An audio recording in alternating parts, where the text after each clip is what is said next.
Have you ever had a business idea that felt so real, so clear, so perfectly timed, that you could already see it working? Maybe you told your friends about it.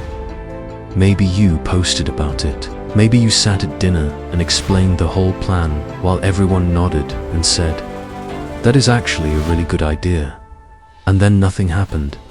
Not because the idea was bad. Not because the timing was wrong. Not because you lacked the skills. Because the moment you told people, your brain already felt like you had done it. This is the story of a man named Daniel. And it is also the story of why most business ideas die before they ever begin. Daniel was 26 years old, smart, ambitious, full of energy. He lived in Austin, Texas, and he had a gift that most people around him did not have. He could see opportunities everywhere. He noticed gaps in the market before others did. He connected problems to solutions quickly. His mind worked like a radar for ideas. The problem was not the ideas. The problem was what Daniel did with them the moment they arrived. Every single time a new idea came to him, Daniel talked about it. He called his friends. He texted his brother. He brought it up at every gathering. He laid out the whole plan, the product, the customers, the revenue model, the name, sometimes even the logo in his head. And every time he did, people got excited. They told him it was brilliant.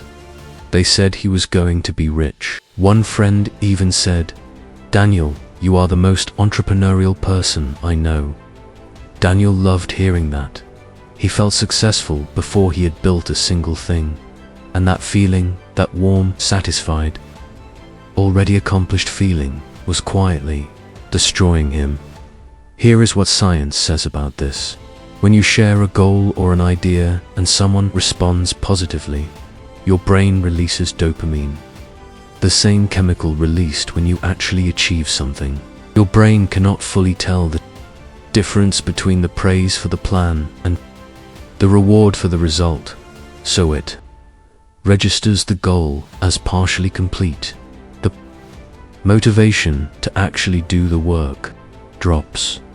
Psychologists call this social reality. The idea feels real because other people have acknowledged it. And once something feels real enough, your mind quietly moves on. Daniel had done this 11 times in 3 years. 11 ideas. 11 announcements. 11 rounds of excitement from the people around him. 0 businesses built. One evening, Daniel was sitting alone in his apartment. His phone was quiet for once. No one to call. No new idea buzzing in his head. And a thought arrived that he had been avoiding for a long time. Am I actually building anything? Or am I just really good at talking about building things? He sat with that question for a long time. Then he opened his notebook and wrote down every idea he had announced in the past 3 years. One by one. He wrote what happened to each one. Every single one had died. Within weeks of being announced, not one had survived past the point where people started asking, "So, how is that going?" Because the moment someone asked how it was going, Daniel had nothing to show. The energy was already spent. The excitement was already consumed. What remained felt like obligation, not inspiration. He closed the notebook. The next morning, Daniel woke up with a new idea. A small software tool that helped freelancers track their client invoices and follow up. Automatically, simple, specific. Something he personally needed and could not find a good solution for. He picked up his phone to call his friend, then he stopped. He put the phone down. He opened his laptop instead. He did not tell anyone. Not his friends. Not his brother. Not even his girlfriend. He just started building. Every evening, after his day job, he worked for 2 hours. Some nights, the progress was small.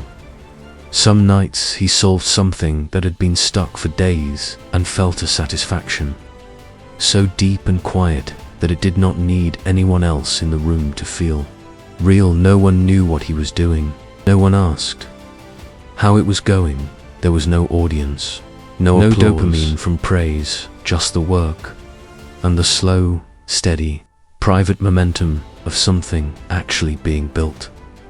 6 months later, Daniel sent one email to 12 freelancers he knew. No announcement, no big reveal. Just, I built something that might help you. Here is a free trial. 7 of them responded within 24 hours. 3 became paying customers within 2 weeks. He did not post about it. He did not tell people he had done it. He kept working.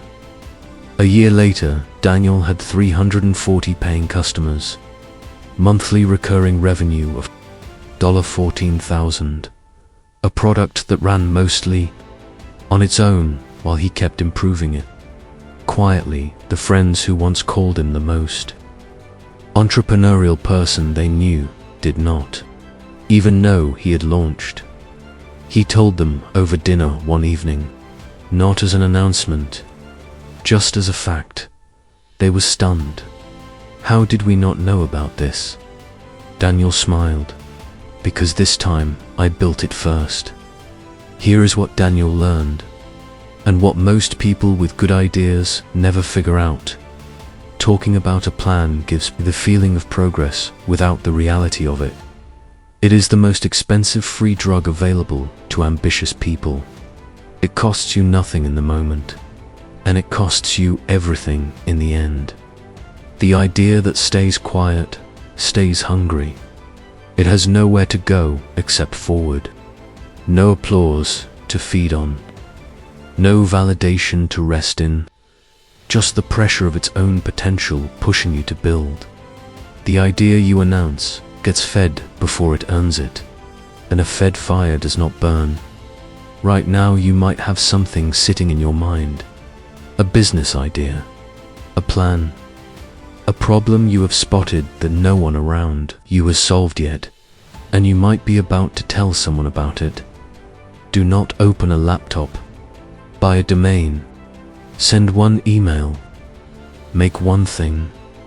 Let the idea stay hungry, just long enough to become real, because the world does not need to hear about what you are planning to build.